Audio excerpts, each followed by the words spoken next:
मैं तो आपकी जहानत की तारीफ कर रही हूँ, फिर आप मुझे क्यों बुरा कह रही हैं? मैंने आप दोनों की बातें सुनी थी। मुझे मालूम है अब्बास ने वो सब अकेले नहीं किया था।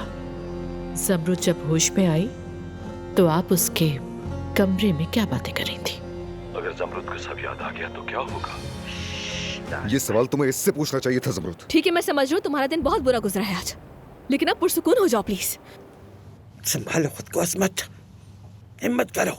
तुमने इससे भी बदतर हालात देखे, इससे बड़े खतरात से बचकर निकली हो। होश से सोचो सोचो सोचो सोचो।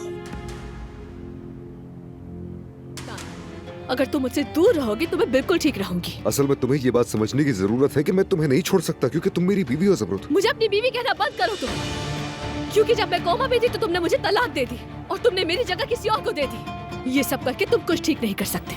इसका फरेब मुझे नजर नहीं आता था और यही मेरी सबसे बड़ी गलती थी। इसने हमेशा मेरे सामने से सच को मिटा दिया। अगर तुम दरवाजा खुला छोड़ दोगी तो वो कभी दूर नहीं जाएगा। मैं वो दरवाजा बहुत पहले ही बंद कर चुकी हूँ। अदनान के लिए खुलना नामुमकिन है।